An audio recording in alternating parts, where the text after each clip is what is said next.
Hi everyone, and welcome to this latest episode of Q&A Thursday. I am standing here in Colchester and I'm about to interview one of my key members of my power team, David from Advocate Finance. Now, if you are new to this channel, please hit subscribe right now and also the notification bell, and stay tuned for more videos that I release each and every single week to help you in business and in property.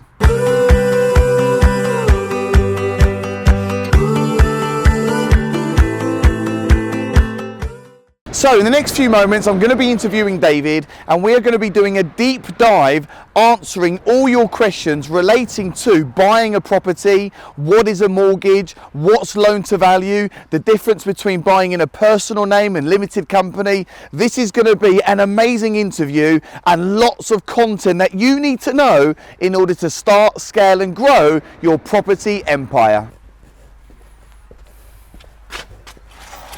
David. Hi, Liam. Nice to see you. Hey, you mate, you alright? Yeah, good. Yeah, good to see you, mate. Great to see you. So I'm now in David's office and we're about to start this interview for Q&A Thursday.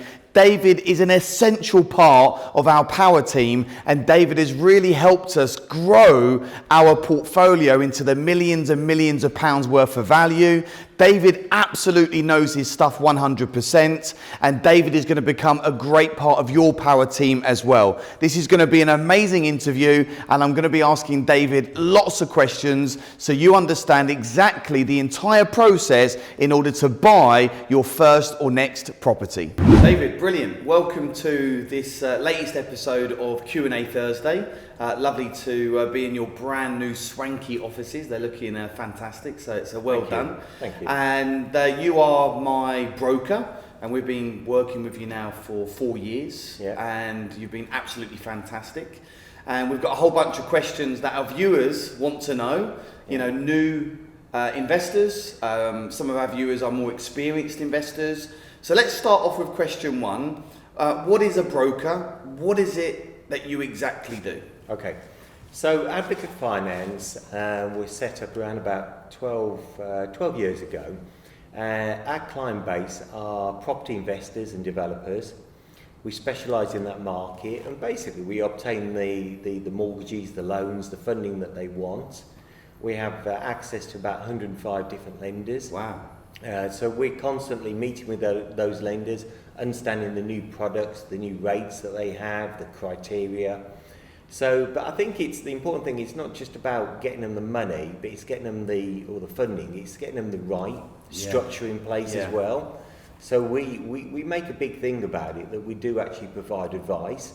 So sometimes people would say to us, well, I'm thinking about doing it this, or I'm doing it this way. I'm buying in a limited company, or I'm not buying in a limited company. I'm thinking about using this particular asset. And we have to step back and say, okay, well, we can help you that way, but have you thought about also doing it this other way? Yeah. So we do provide advice also on the structures as well. We're not tax experts, but we know a lot of things about tax. So we might say to the client, well, speak to your tax advisor, or sometimes it can be something on stamp duty. Speak to your solicitor and make sure that you're claiming this. And that's what we do really. Yeah. So you really hold an investor's hand through the process from start to finish. Exactly. Giving them the best advice, finding them the best deals. Yes. Because one thing which we don't teach is to go and, you don't want to be walking down the high street and spending your time as a property investor going into 6 or 7 high street banks. That's not the way to do it. No. The way to do it that's really simple, really fast, hands-free, get rid of all the headaches, is come to you. Exactly. And let you do the hard work. And ultimately, we, the investor, just wait for the information to come back. And the important thing there is that you talk about going down the high street, is that a lot of the lenders of those 105 don't have branches. Okay. So they only deal through intermediaries. Or, for example, even if they do have branches, we're normally dealing with the specialist department within that bank. Yeah. So you wouldn't even have access to them. Right. So rather than you wasting loads of time and loads of money, in the end of the day, time is money, we know exactly who to pick the phone up to. If we don't get the answer that we want, we know who to speak to overturn that answer. If we're trying to get a credit approval. So yeah, it would be a total waste of time to try to go and go down the high street, because you're limiting your choices and you're just wasting your time. Wasting your time, yeah, great. So someone's viewing this episode now, they find the property deal, what's their next step? Well, what we say is obviously come to us, Yeah. Explain to us who you are. We've got to do some initial sort of fact finding in terms of who you are, what your income is. So what they're going to need, like you're going to need passport copy, proof of address, proof of income. Yeah, so initially we have to do some initial things for the lenders. We have to prove who you are, so a passport and a driving licence and a utility bill. Once we've got that on file, we never really ask for that again. And then we just sort of find out where you live, what your occupation is, how long you've been an investor or a developer. And then once we understand you and say your structure, whether you're buying a limited company or not, then it's all about the property. Where is the property? What is the condition of the property? What do you think you're going to do with the property? Okay. Are you just going to buy it and you're going to let it to one individual? You're going to try and do a HMO, a commercial conversion, a refurb, a ground-up development, and it's all about, we like to then spend a lot more time on how you're trying to make money. Well, once you know what the client wants, you can then put them into guide them down the best route to get the best deal, right? Exactly, yes. Good. Yeah. Okay, brilliant, good. So, what is the minimum? We've got some really good questions here. What is the minimum I can borrow?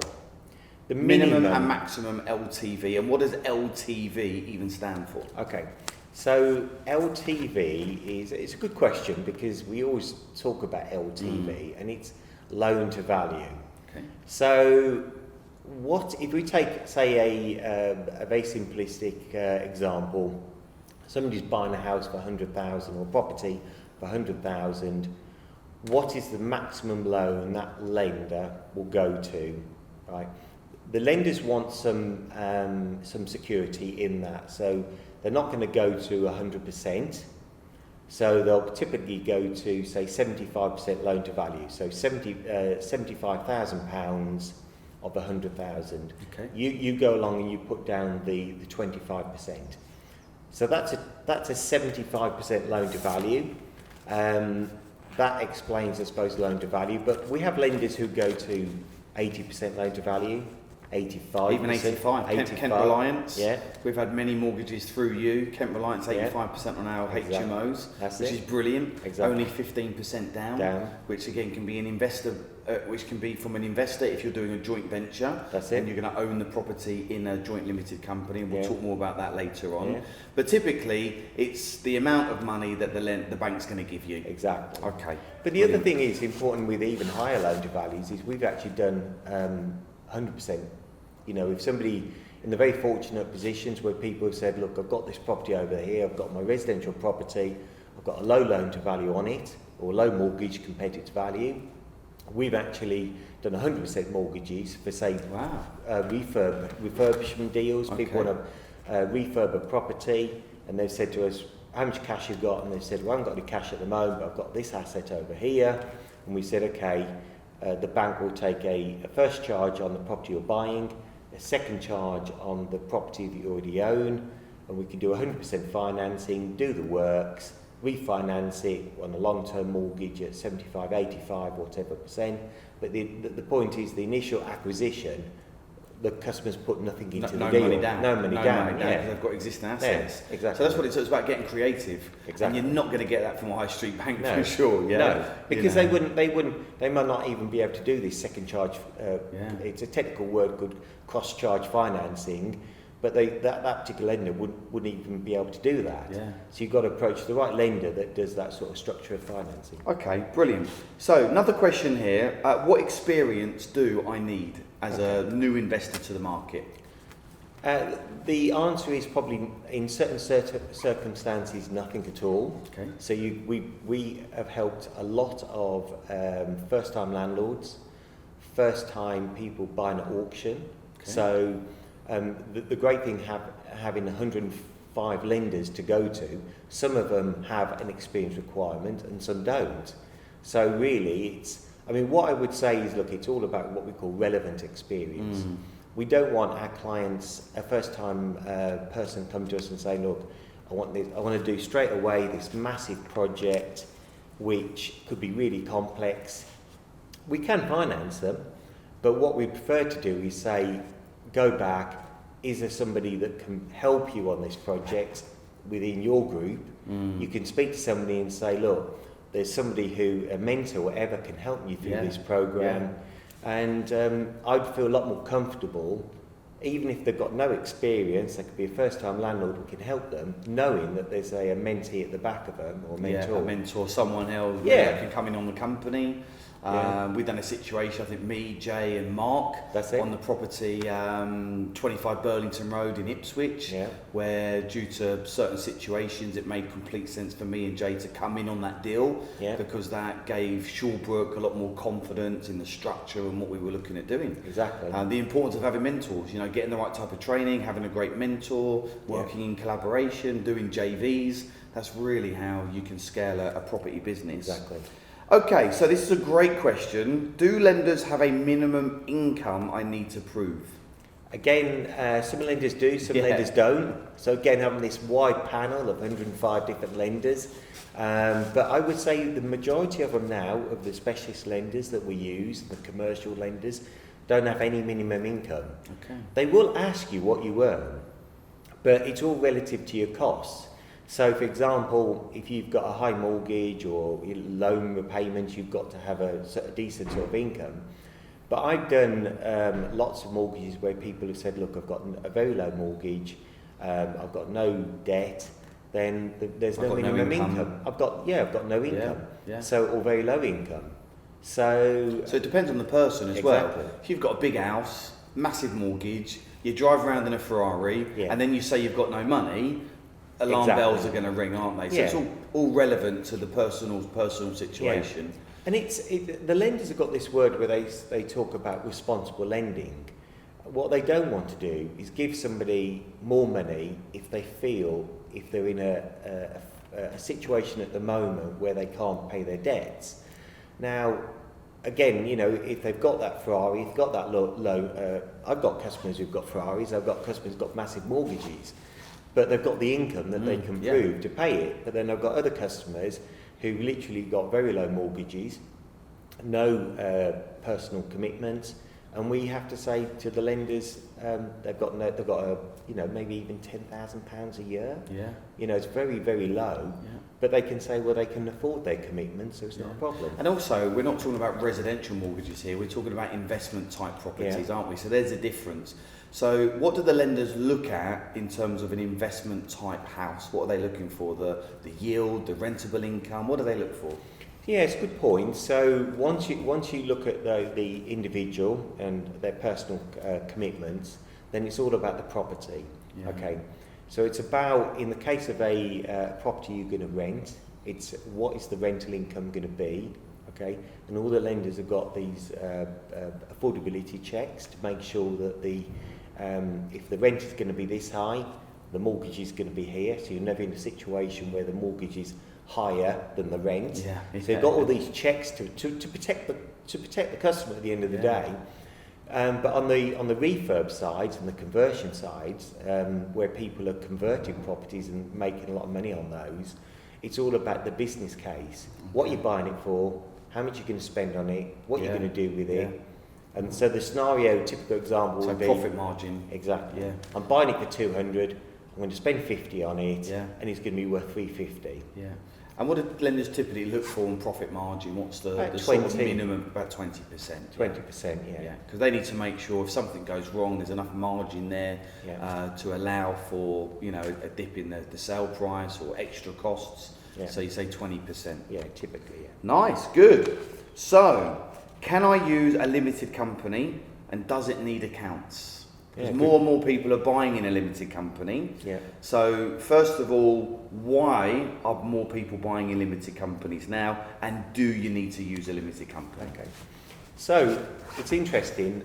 We've done limited companies since day one, so it's not something new to us. Then we had the tax changes, okay, where mortgage interest was not allowable as an expense.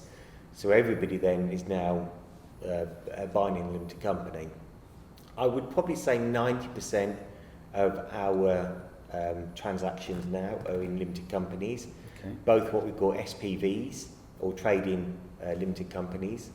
And the fact is that people come to us with brand new limited companies, day one, gone to company's house, set them up, or the accountant has set them up, and said, can I buy a property in that limited company? It's amazing actually, because there's a lot of customers out there think that it's got to be trading for 6 or 12 months, I've got to provide accounts.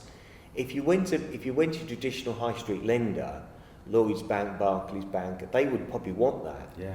But they're more than happy, the specialist lenders like Shawbrook, they might be quite happy with a brand new limited company on day one, as long as the property stacks up. Because they know it's being set up specifically just for that purchase, don't they? Or a number of purchases, either to hold or to sell. Exactly. Okay. Yeah. Good. So there's that's a great question, because there's nothing inhibiting anybody getting into property today, setting up a limited company, and then finding that property, coming to us and saying, I want to finance this is what I find crazy. This is what people don't know, and hopefully viewers watching this right now will think, hang on, I can do this. Because property is available to everyone. You don't need to have previous experience. You don't need to earn lots of money.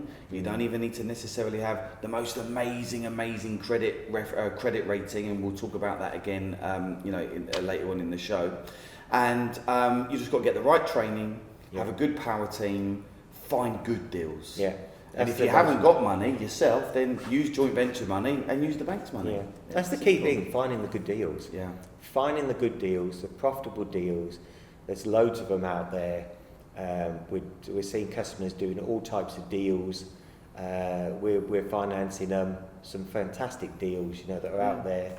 So just to make it very clear for the viewers, there is certainly not a shortage of deals, is there? No. There's like hundreds and hundreds and hundreds of deals available right now in every single area across the country. And I think even with let's use the B word, the Brexit word at the moment, and we've got customers taking advantage of that at the moment. Brilliant. Whereas 12 months ago they were putting offers in for properties and they were getting outbid.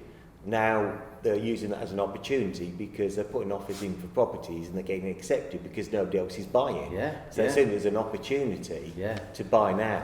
Because you've got two different types of people out there at the moment. You've got people that are sitting on the fence, they're not doing anything, they're scared, they're nervous, they don't understand business and entrepreneurship and how to make money, don't quite understand how to see an opportunity, and they're saying to themselves, I'm just going to wait and ride it out. Unfortunately, those people aren't going to make any cash. And we are probably wait 6 months, and the properties will go up 5 or 10% or something. And then the profit margins go. Now you can buy property a lot cheaper than you could 6 or 12 months ago. There's more property available, and of course you have to be cautious. You have to make sure your numbers stack. Exactly. And that's all done through using a good broker, having a good strong power team. But I honestly believe over these next 2 years, it's an opportunity to make a serious amount of cash. Do you think the same? Next 2 years and forever, really. I just think if you look at some of the people that have been in property 20, 30 years, and we've got some of those customers, and you look at them, and property's been just an amazing investment for them for that period. They've always made money. You think about it, over that period we've had multiple recessions, we've had the credit crunch, now we've got Brexit. These people, there's always something. There's an opportunity. Always something, always an opportunity. And even with property, property prices might dip, but you just hold, it will always bounce back. Okay, brilliant. So we've covered off limited companies, which is good. Can I use a commercial lender to obtain an investment valuation? Yes. Okay. Yes. That's an interesting one. So what is an investment valuation? Okay. And how does this whole process work? Okay. That's a really good question. So we get asked that a lot, and it's specifically relating, I guess, to houses of multiple occupancy. And what it is with houses of multiple occupancy is that because of the yields that they generate, you can be in a position where the certain types of HMOs, complex ones, 6, 7 bedroom ones that are income producing, their value is greater as a going concern, effectively as a business, because when you're buying it, you're buying that rental income. So you get a higher value buying that property than if it would be empty. So in what we call like the bricks and mortar valuation. Now there are certain lenders out there that will allow you to lend against this higher valuation. So we've got a lot of clients who are converting properties into HMOs, yourself included. Yeah, we've done a lot of them. Yeah, 10 of those. So you know it well, but for I suppose for the audience, so they convert a property into a HMO. You get a massive uplift in value, and then you refinance it, and then you can pull out either all of your investments, or even if you don't pull all of it out, you might pull 90% of it out. Yeah. But at the end of the day, you have very little investment into the property, and you have obviously a property producing an income for you. So I'll give an example of that, because it's one of the very first deals that we did with you. It was Severnbourne Court in Colchester. We went in initially with Kent Reliance. Property purchase from memory was 151,000. So we only needed to find 15% of that. So we went in Kent Reliance 85%, and then we switched into Shawbrook. They gave us a commercial value based on a 35 grand a year rent roll of £280,000. 75% mortgage on that. I think we borrowed 212. Purchase price, deposit plus refurb was sub 212, so we got all money back out. But like you say, even if you leave 10 or 20 or 30 grand in, you're going to get all your money back out within 1, 2 or 3 years anyway. And that's how you get houses for free. How do you get that money out? Well, it's the rentable income. So if you're nicking, say, £1,000 a month, that's 12 grand a year, 24 grand left in 2 years. You've got a house for free, and then you've got your tenant paying the bloody mortgage. Exactly. Free house, free income. I think the key thing with the investment, just finish off the investment value, is that we understand not all lenders lend on investment values. We've got about 5 or 6 lenders that will, and we've got probably the other long-term mortgages. We've got a lot of lenders who won't. They'll lend on what's called the bricks and mortar valuation. So in that scenario, ball court, if we'd used one of the other lenders, you probably wouldn't have had the same situation. So it's right to understand the type of property. When in investment value, we can get an investment value, and selecting the right lender to the right customer to the right property. And I suppose in that instance, if you take a 6-bed HMO, and let's say it produces 35 grand a year, gross rental income, the equation that I work on, and tell me if this is right or wrong, but it's just, there's no guarantee with this, is you take the gross rental income, minus 20% for voids and bad debt, times 10, times 75%. Something along those lines. Sometimes you'll get more, sometimes you'll get less. So if my commercial potential value is, say, 280,000, well, if I bought the property for more than 280,000, it just makes no sense going down the commercial route, even though it's a 6-bedroom HMO. Is that right? Perfect. Cool, that's good. So this works on lower value properties. To then get the commercial value, which really should then come in more than the bricks and mortar value. Exactly, Okay. And the yield, the calculation you mentioned about how to value the property investment basis, I mean, in the southeast, that's probably spot on. Up north, just got to be a little bit more concerned. Some of the values expect higher yields up north. So, so Liverpool, etc., or Manchester.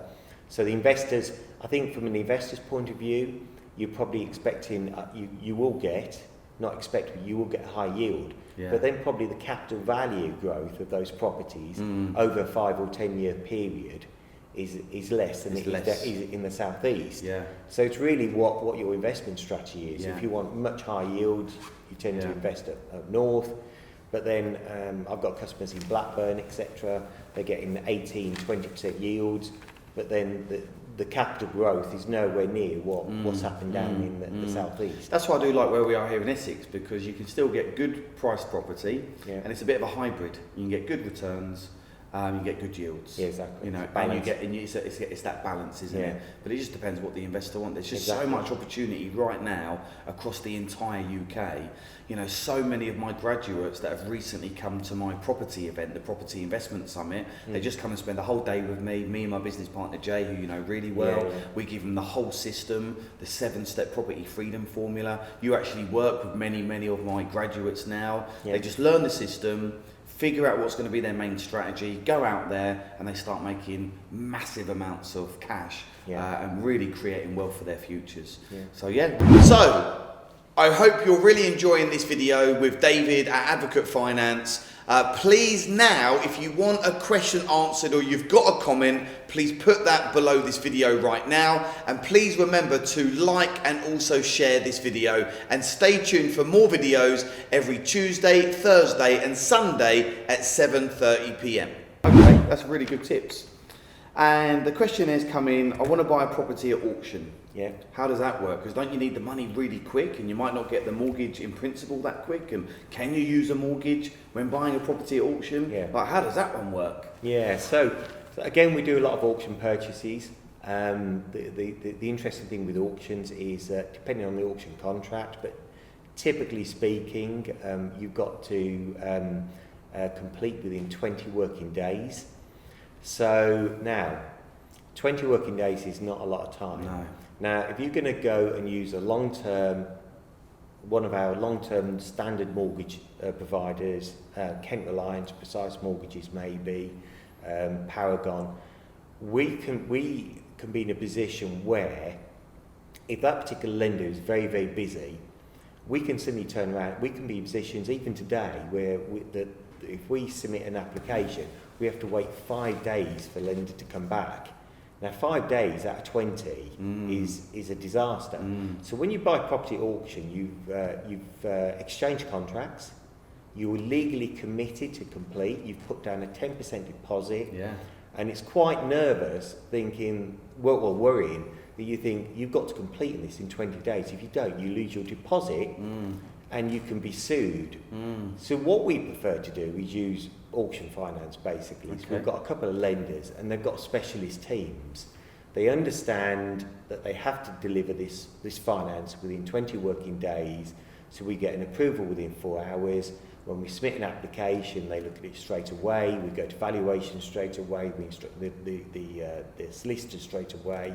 And we've done numerous deals where we've hit that 20 working day period. Wow, so we can say to the lender, you have to complete on this day, and they will pull out the stops. With a normal buy-to-let lender, it's a bit like, I use a scenario jokingly with some of my customers, it's a bit like when you go to Sainsbury's at the meat counter and you pull your ticket, and you've got this long queue of people, you cannot push ahead of them. Now, if you've got a big lender with 1,000 applications in, you're just a number. You're just a number. That's it, they don't care. So I can't, as a broker, I can ring them up and say, I've got an auction purchase, I need to complete it. This customer's going to lose 10% deposit. They'll just go, well, he's 999 in the queue, and we've got all these people ahead of us. You have to use the right lender who will understand on day one, we've got a commitment, we have to complete on this, and you've got to pull it, and they do it. They pull it out. They do it. Brilliant. So is that a form? Those auction lenders is like a bridging company. Yeah. So you're going to pay slightly more to borrow the money. Exactly. But it's a short-term solution. Yeah. For them when you get a longer-term, sustainable type mortgage. Yeah, exactly. Okay. And the bridging finance, when I started brokering, and bridging finance was like at 18% per annum. I never did any of it. I just couldn't put my customers into those sort of rates. You've now got some bridging finance companies with low loan to values offering 6% per annum. Brilliant. That's like where long-term lending was a couple of years ago. Yeah. Now, it's a bit like using a credit card or an overdraft.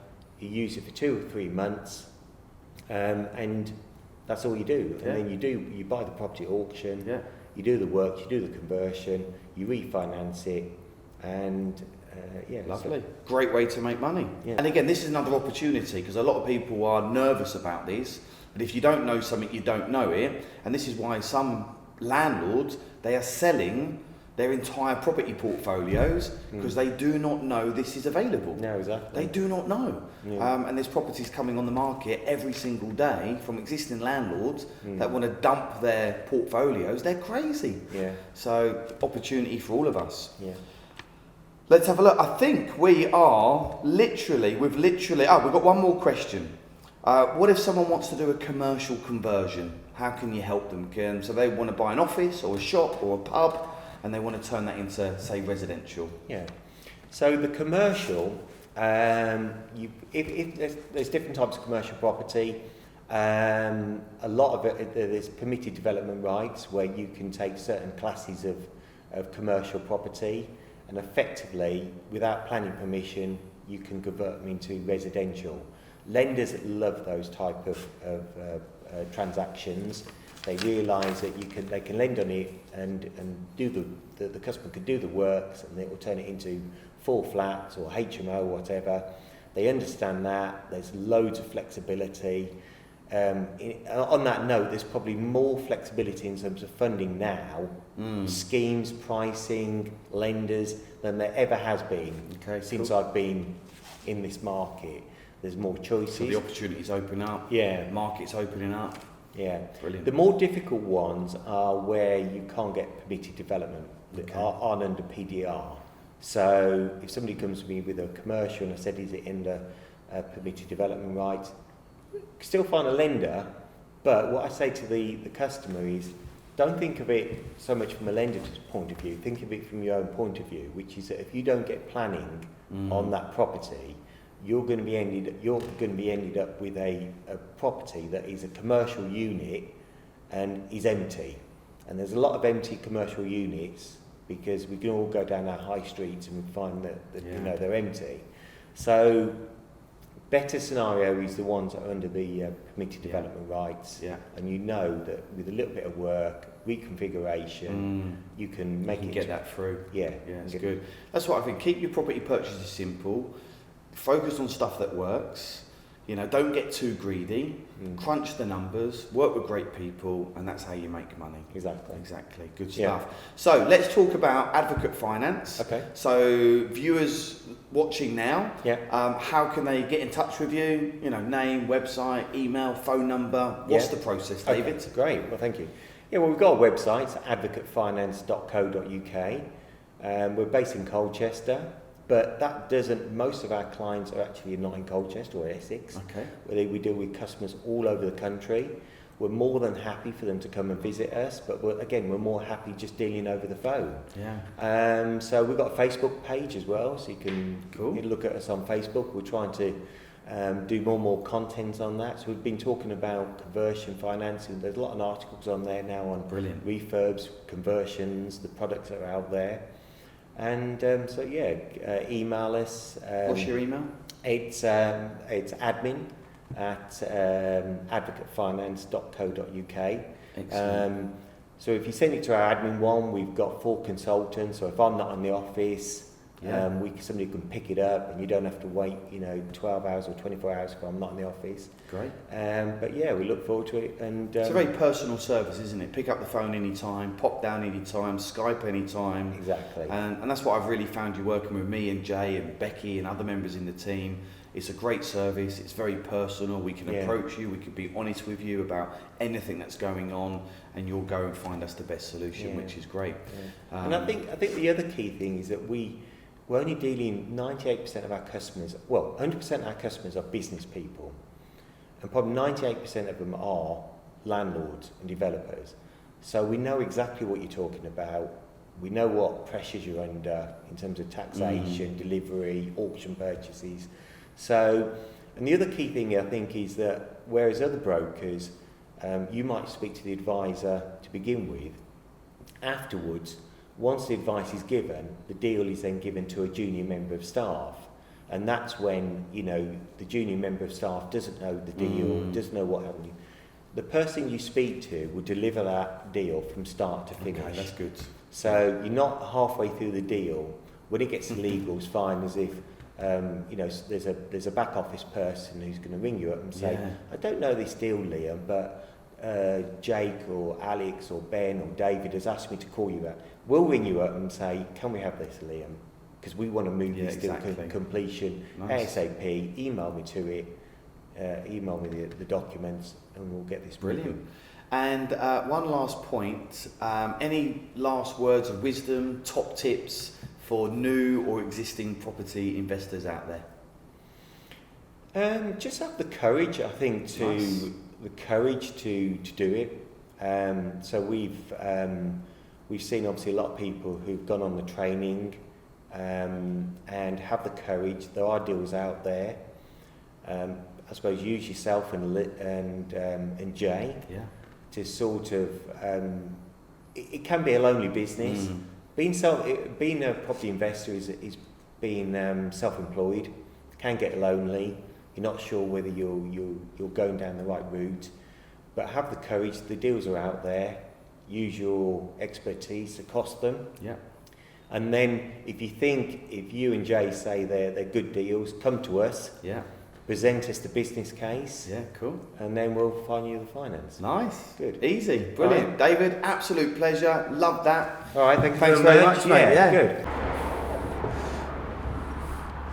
So that's the end of this Q&A session. I really hope you've enjoyed this. Look, I want you to know that you can all become property investors and developers. It really isn't that difficult once you know a system. I'm a big believer in leverage, doing less and earning more. And this is why it's important to have a great power team like David, good brokers, good solicitors, good architects. You are going to become the business owner. You are ultimately going to be the person leading the ship, becoming the business owner. You can become a professional property investor just part-time. As long as you've got 5 to 7 hours a week, which I know you definitely have, you can start to find investors and find property deals.